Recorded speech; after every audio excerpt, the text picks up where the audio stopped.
ये कहानी है बिहार के सोहनपुर नाम के एक छोटे से कस्बे की, जहाँ दो भाइयों की अपनी एक अलग पहचान थी। एक तरफ था आर्यन, जो अपने चटपटे मटन और गर्मा गर्म पराठों के लिए मशहूर था, तो वहीं उसका भाई वासुदेव शुद्ध पनीर और नरम कुलचे का ठेला लगाता था। देखा जाए तो एक भाई मांसाहारी प्रेमियों की पसंद था, तो दूसरा शाकाहारियों का भरोसा। गांव के लोग अपनी अपनी पसंद के अनुसार दोनों के पास आते, और दिलचस्प बात तो ये थी कि दोनों भाइयों की दुकानें बिल्कुल साथ साथ लगा करती थीं। आज की शाम भी आर्यन के काउंटर पर जबरदस्त गहमा-गहमी थी। भूखे ग्राहकों का तांता लगा हुआ था, और उसी भीड़ के बीच शहर से आया एक नया शादीशुदा जोड़ा, अभिनव और विशाखा। अरे आर्यन भाई, जरा मेरे लिए एक प्लेट मटन और पराठा तो लगा दीजिए। सच कहूँ तो आपके हाथ का स्वाद मैंने आज तक कहीं नहीं चखा।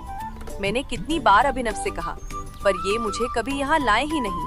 अरे भाभी जी, आप जब चाहें बेझिझक यहाँ आ जाया करिए। मैं आपको हमेशा इसी स्वाद का मटन पराठा खिलाया करूँगा। भाई आर्यन ये बहुत दिनों से जिद कर रही थी, इसीलिए आज इसे यहाँ लाना ही पड़ा। लेकिन मानना पड़ेगा भाई, सच में तुम्हारे यहाँ का स्वाद चखकर तो जैसे आत्मा तृप्त हो जाती है, वरना आजकल के ठेले वाले कहाँ ही ऐसा जायका दे पाते हैं। भैया जी, ये तो आप सब लोगों का प्यार है, जो मेरा काम इतना अच्छा चल रहा है। बस आप लोगों की दुआएं मेरे साथ ऐसे ही बनी रहें, मुझे और कुछ भी नहीं चाहिए। तभी आर्यन के काउंटर पर विकास नाम का एक आदमी आता है। भाई मानना पड़ेगा, लोग मटन चावल और रोटी तो खूब बेचते हैं, पर मैंने किसी को मटन और पराठा बेचते हुए नहीं देखा। जल्दी से मेरे लिए भी एक प्लेट लगा दो भाई। आर्यन फुर्ती से विकास को एक प्लेट मटन पराठा देता है। स्वाद चखते ही विकास भी तारीफों के पुल बांधने लगता है। वाह भाई, मजा ही आ गया। तुम्हारे हाथ के इस स्वाद का तो कोई जवाब ही नहीं है। बस इसी तरह आर्यन पूरी मेहनत और ईमानदारी से अपना काम किया करता था। एक तरफ था आर्यन, जिसका नाम ही काफी था, पर दूसरी तरफ था उसका भाई वासुदेव। नाम तो भगवान जैसा, पर कलेजा जैसे जलता हुआ कोयला। उसे अपने ही सगे भाई की तरक्की देख देख कर पेट में मरोड़ उठती थी। तभी वासुदेव के पास एक ग्राहक अशोक पहुंचता है। अरे भाई, ये पनीर कुलचे की प्लेट कितने की लगा रहे हो? 50 रुपए भाई, बोलो कितनी प्लेट लगा दूं? क्या 50 रुपए? अरे भाई, दिमाग तो ठिकाने हैं। 50 रुपए के पनीर कुलचे से अच्छा तो ये है कि मैं सामने आर्यन भाई के यहाँ मटन पराठे की शाही प्लेट ना पेल लूं। आर्यन का नाम सुनते ही वासुदेव का खून खौल गया। उसने वहीं आव देखा न ताव और बरस पड़ा ग्राहक पर। हाँ हाँ, जाओ ना भाई, तो मेरे सर पर क्यों नाच रहे हो? जाओ उसी आर्यन के ठेले में घुस जाओ। अबे ओ, बात करने की तमीज नहीं है क्या? ग्राहकों से ऐसे पेश आया जाता है? अबे चल चल, मुझे मत सिखा। मैं यहाँ तुम्हारी खातिरदारी करने नहीं, धंधा करने बैठा हूँ। सामान लेना है तो लो, वरना फुर्सत में निकलो। मैं कोई तुम्हारी चापलूसी करने के लिए नहीं बैठा यहाँ। अरे भाई, याद रखना, खाने में स्वाद सिर्फ मसालों से नहीं, बल्कि प्यार और जुबान की मिठास से आता है। पर तेरे जैसा खड़ूस ये बात कभी नहीं समझेगा। शाम हो चुकी थी, बाजार का शोर थम चुका था। दोनों भाई आर्यन और वासुदेव अपना अपना हिसाब लेकर घर पहुंचे। वहां उनके पिता दीनदयाल उनका इंतजार कर रहे थे। आ गए मेरे शेरों, थके हारे दिख रहे हो। और बताओ, आज का धंधा पानी कैसा रहा? कोई दिक्कत तो नहीं हुई? नहीं बाबा, आज तो मजा आ गया। मटन और पराठे की इतनी मांग थी कि हाथ रुक ही नहीं रहे थे। बाबा, अब मैं सोच रहा हूँ कि ठेला छोड़कर एक पक्की दुकान किराए पर ले लूं, ताकि लोग आराम से बैठकर स्वाद ले सकें। दुकान की बातें तो होंगी ही। आखिर आपको तो बाबा ने मटन पराठे का मलाईदार काम थमा दिया है, और मेरे हिस्से में क्या आया? ये सूखा सा पनीर और कुलचे का धंधा। बाबा, आपने ही तो सारा खेल रचा है। ये क्या कह रहे हो वासुदेव? मैंने तो तुम दोनों को बराबर का हुनर सिखाया और अपना एक एक ठेला सौंप दिया, ताकि तुम अपना भविष्य बना सको। बराबर कहाँ बाबा, साफ साफ पक्षपात है ये। मटन के नाम पर पूरी दुनिया खिंची आती है, पर पनीर कुलचे को कोई पूछता तक नहीं। लोग ताना मारते हैं कि 50 के पनीर कुलचे खाने से अच्छा 70 का मटन पराठा पेल लें। अगर मुझे मटन वाला काम मिलता तो आज मैं आपसे दुकान की बात कर रहा होता।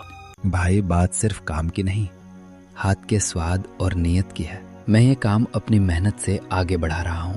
बहुत हुआ मेहनत का राग, अगर दम है तो कल से मेरा पनीर कुलचे का ठेला तुम संभालो और मैं तुम्हारा मटन वाला काउंटर संभालूं।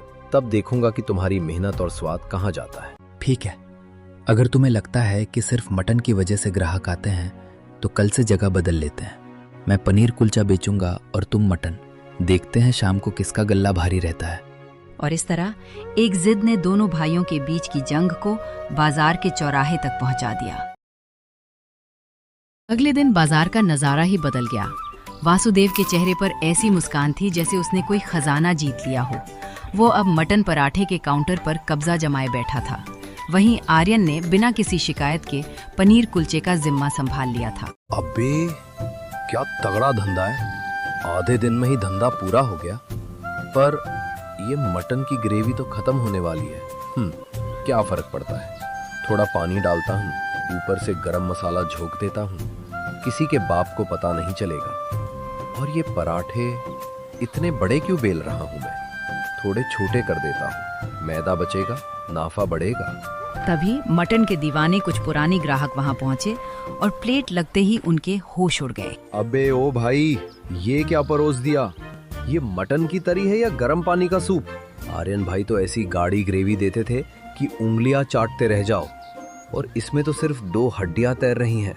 और ये पराठे देखो, ये तो बच्चों के खिलौने जैसे छोटे हैं। आर्यन भाई के पराठे तो थाली से बाहर निकलते थे। 2 खा लो तो दिन भर भूख ना लगे। देख भाई, खाना है तो खाओ, वरना रास्ता नापो। मुझे सिखाने की जरूरत नहीं है। मेरे यहाँ रोज लाइन लगती है। तुम 2 नहीं खाओगे तो मेरा धंधा बंद नहीं होगा। अबे जा, तेरा ये पानी जैसा मटन तू ही खा। इससे अच्छा तो हम सामने आर्यन भाई के पास जाकर 50 रुपए का पनीर कुलचा खा लेंगे। कम से कम पेट तो भरेगा और स्वाद भी मिलेगा। चलो भाई। देखते ही देखते वासुदेव का ठेला खाली हो गया और पूरी भीड़ आर्यन के पास उमड़ पड़ी। आर्यन भाई मान गए, पनीर का इतना बड़ा पीस तो कोई होटल वाला भी नहीं देता, और वो भी सिर्फ 50 रुपए में। और कुलचे का साइज तो देखो, बिल्कुल वैसा ही बड़ा और नरम। भैया, ये सब आप लोगों का प्यार है। मेरे लिए स्वाद और आपकी संतुष्टि ही सबसे बड़ा मुनाफा है। उस दिन एक बात साफ हो गई कि धंधा चीज से नहीं, इंसान की नीयत और उसकी मीठी जुबान से चलता है। वक्त का पहिया घूमा और मात्र 1 हफ्ते में ही वासुदेव को अपनी गलती का एहसास हो गया। वो उदास खड़ा अपने खाली ठेले को देख रहा था, जबकि दूसरी तरफ आर्यन के पास ग्राहकों की भीड़ खत्म होने का नाम नहीं ले रही थी।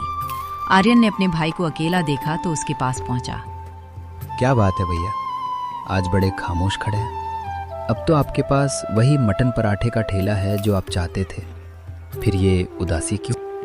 आर्यन, मैं तुमसे बड़ा हूँ, पर आज खुद की नजरों में गिर गया।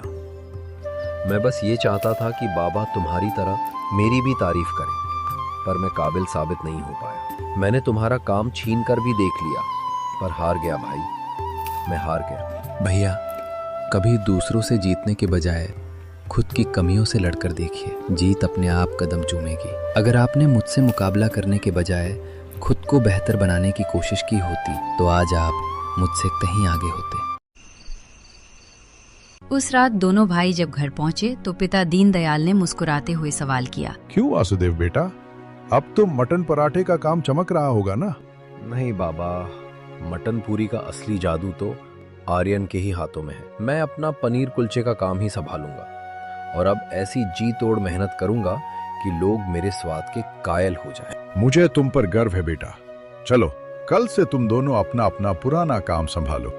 नहीं बाबा, अब ठेला नहीं, अब हम दोनों भाई मिलकर एक ढाबा खोलेंगे, जहां एक ही छत के नीचे मटन पराठा और पनीर कुलचा दोनों साथ में बिकेंगे। ये क्या कह रहे हो भाई? हाँ भैया, हम दोनों साथ मिलकर काम करेंगे, तभी तो हमारे खानदान का नाम रोशन होगा। कुछ दिन बाद शहर में एक नया ढाबा खुला, जहां आर्यन का जायकेदार मटन था और वासुदेव का वो खास पनीर जिसमें अब बड़े बड़े पीस और ढेर सारा प्यार था। वासुदेव की जिंदगी बदल चुकी थी और उसे समझ आ गया था कि असली प्रतियोगिता दूसरों से नहीं, खुद से होती है। अगर आप चाहते हैं कि अगली वीडियो में आपका नाम आए तो इस वीडियो को लाइक करें और अपना प्यारा सा नाम नीचे कमेंट्स में जरूर लिखें। मिलते हैं अगली कहानी में।